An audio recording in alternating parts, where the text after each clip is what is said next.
சோட்டிலாமடே இந்த அடிதடி ரத்தம் எதுவும் இன்னும் போல போய் சம்மர் வந்தாச்சு. What's your plan for this holiday? எங்க கிட்ட விட்டுருங்க, நாங்க பாத்துக்கிறோம். GT Holidays. GT Holidays, South India's #1 travel brand.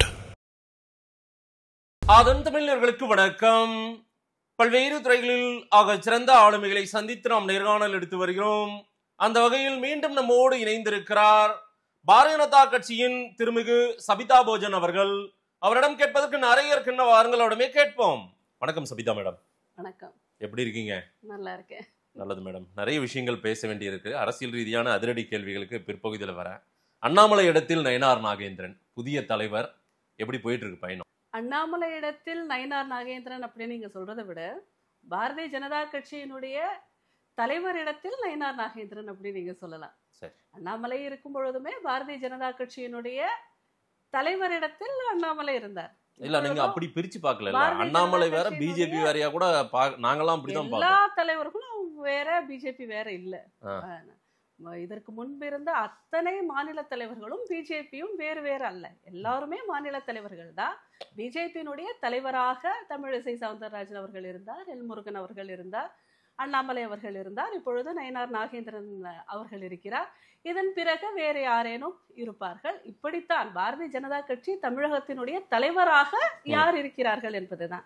அந்த இடத்தில் நயனார் நாகேந்திரன் அவர்கள் மிகவும் ஆளுமை மிகுந்த, அரசியல் அனுபவம் பெற்ற, அனைவருக்கும் பிடித்தமான நல்ல ஒரு தலைவர் என்பதில் எந்த ஒரு ஐயமும் இல்லை.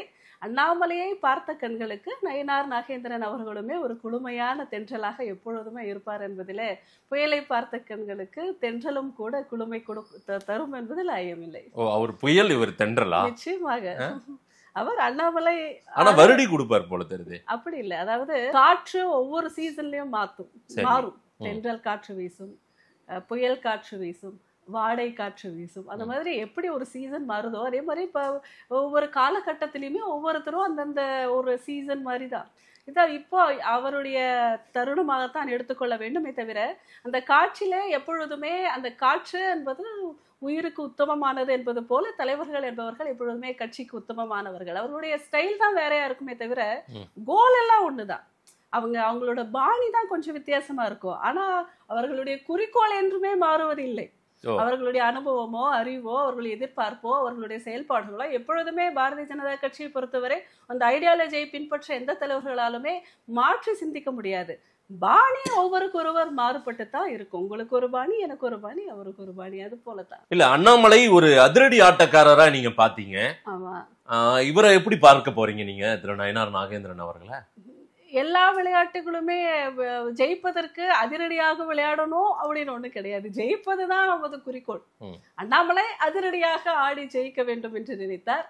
இவர் கொஞ்சம் சாதுரியமாக ஆடி ஜெயிக்க வேண்டும் என்று நினைக்கலாம். அதாவது ஒவ்வொரு பாணின்னு நான் சொல்றேன் இல்லையா, அது ஒவ்வொருத்தருடைய ஸ்டைல். பாக்குறதுக்கு உங்களுக்கு நயனார் நாகேந்திரன் அவர்கள் ஒரு தென்றல் போற மிகவும் குளுமையான ஒரு மனிதராக தெரிந்தாலுமே கூட அவரது அனுபவம் என்பது வேறு மாதிரியாக நிச்சயமாக செயல்படும். அதுல எந்த ஒரு அதுக்கு மாற்று கருத்தே கிடையாது. இன்னொன்னு என்னன்னா, பாரதிய ஜனதா கட்சியினுடைய தலைமையை பொறுத்த மட்டும், டெல்லியை பொறுத்த மட்டும், டெல்லியில் இருக்கின்ற எங்களது மத்திய தலைமையை பொறுத்த மட்டும் எல்லாருமே அனுபவம் மிக்கவர்கள். பல அரசியல்களை, பல களங்களை, பல மாநிலங்களை சந்தித்தவர்கள், பல மனிதர்களை சந்தித்தவர்கள். அவங்களுக்கு எல்லாரும் மேலேயும் ஒவ்வொரு பிளான் இருக்கும். அண்ணாமலை மீதும் சில திட்டங்கள் இருக்கலாம், நயனார்ஜி அவர்கள் மீதும் சில திட்டங்கள் இருக்கலாம். அவர்களுக்கு என்று ஒரு சில திட்டங்கள் இருக்கும். அந்த திட்டங்கள் எல்லாமே என்ன என்பதை உங்களுக்கும் எனக்கும் தெரிந்திருக்கணும்னு அவசியம் இல்லை. பிற்காலத்தில் போக போக நாம அதை உணரத்தான் முடியுமே தவிர, தமிழ்நாடு வச்சு என்ன திட்டம் நான் கேக்குறேன். தமிழ்நாடு வச்சு ஒண்ணு திட்டம் இல்லை. எங்களுடைய கட்சியை எப்படி வளர்ப்பதற்கான திட்டம் தானே தவிர தமிழ்நாடை வைத்து அவர்கள் என்னத்தை திட்டத்திட்டு போறாங்க.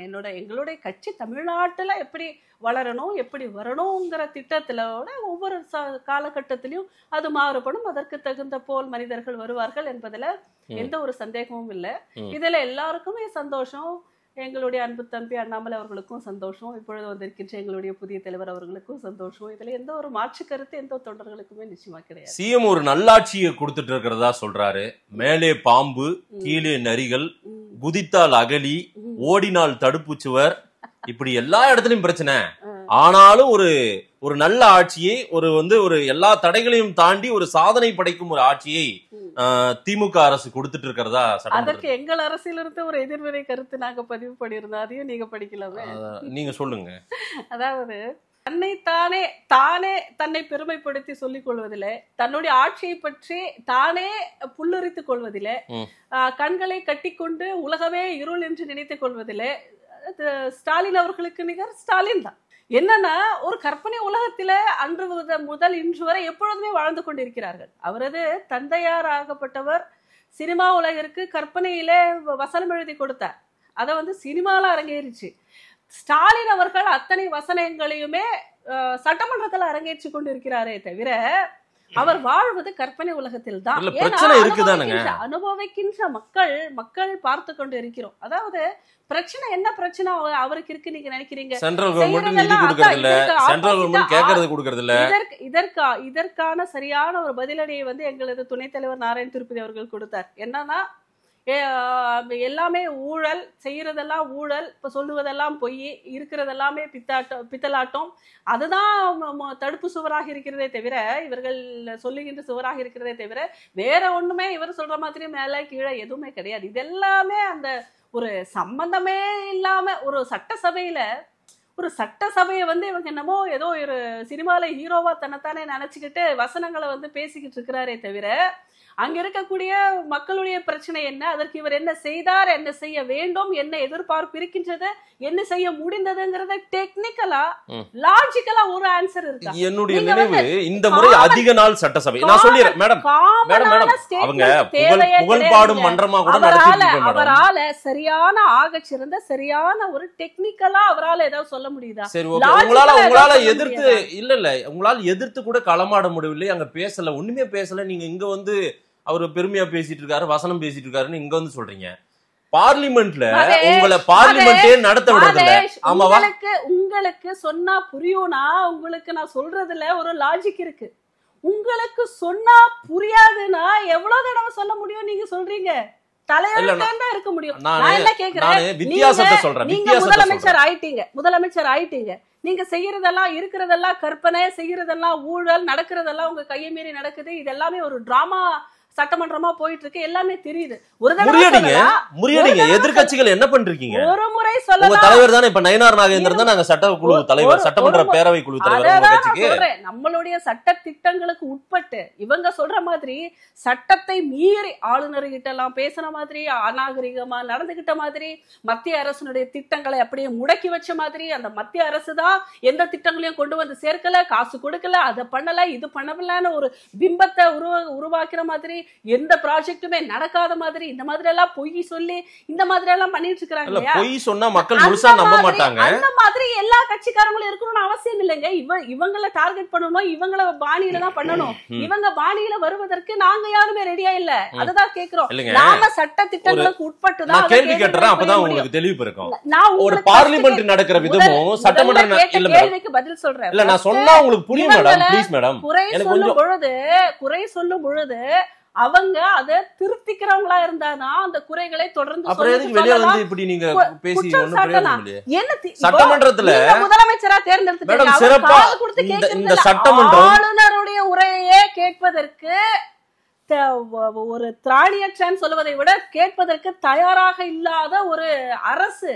நீங்க எதிர்கட்சிகளுடைய குறையை கேட்பாரு நீங்க நினைக்கிறீங்களா? அங்க வச்சு என்ன பண்றாரு எடப்பாடி அவர்களின் மறைமுகமாக பேசுவது, தாக்குவது, அதற்கான வார்த்தைகளை உபயோகப்படுத்துவதுன்னு இந்த இவ்வளவு சிறுவள்ளத்தனமா நடந்துகிட்டு இருக்கிறார். இவங்க கிட்ட போய் நீங்க லாஜிக்கலா எதிர்வினை ஆற்றினீங்கன்னா அதுக்கு கரெக்டா இருப்பாங்கன்னு நினைக்கிறீங்களா? தேர்தல் இவர்களை வீழ்த்தி நாங்கள் ஜெயித்தாலே ஒழிய இவர்களை திருத்துவது என்பது நடக்காத காரியம். போன ஊழலில் ஊறி போன கட்சி. பார்லிமெண்ட்ல உங்களை போட்டு அட்டாக் பண்றாங்க, பார்லிமெண்ட் நடக்க விடாத அளவுக்கு கேள்விகளை எழுப்புறாங்க திமுக கூட்டணி கட்சி, இந்தியா கூட்டணி கட்சி. ஆனா எங்க சட்டமன்றத்துல உங்களால அப்படி ஒரு கேள்வி எழுப்ப முடியலையே. பாருங்க, சட்டமன்றம் திருப்பி சொல்றேன் மதேஷ், நீங்க தரையில படுத்து உருளுவீங்கன்றதுக்காக ஊர் உலகத்துல இருக்கிறவங்க எல்லாம் உருள முடியுமா? உங்களோட தான் சிறுபிள்ளத்தனமா இருக்கு, சில்லறத்தனமா வார்த்தையெல்லாம் வேண்டாம். நான் என்ன கேக்குறேன்னா ஃப்ளோர் எதுக்கு? அந்த ஃப்ளோரே வாதம் பண்றதுக்கு தான் ஃப்ளோர். உங்களால அவங்களை வாதம் பண்ணுவதற்கு அல்ல, ஆக்கப்பூர்வமான வாதம் செய்வதற்கு. அங்க என்னன்னா பாரதிய ஜனதா கட்சி என்ன கொண்டு வந்தாலும் சண்டை போடணுங்கிறத திமுக ஒரு கோலா வச்சு பண்ணிட்டு இருக்கு. அதுதான் நல்ல நாகரிகமா? அதுதான் அரசியலா? அதை பண்ண கூடாதுன்னு நாம அங்க சொல்லிட்டு இருக்கிறோம். அவங்க கிட்ட இப்படி செய்யக்கூடாதுன்னு சொல்லிட்டு இதே சட்டமன்றத்துல அதே வேலையை நாங்க செஞ்சா இது என்ன உனக்கும் எனக்கும் எதிரி சண்டையா? பக்கத்து வீட்டு சண்டையா? போட்டியா? என்ன ஸ்டேஜ்ல ஒருத்தருக்கு ஒருத்தர் குத்து சண்டையா நடக்குது? அவங்க அங்க பண்ணாங்க, நாங்க இங்க பண்ணோன்றதுக்கு. அதான் சொல்ல, அது ஒரு சில்லறத்தனமா பண்றாங்கன்னா நாமளும் அதே சில்லறத்தனமா பண்ணணுமா என்ன? அப்படி பண்ண கூடாதுங்கிறத எங்களோட வாதம்.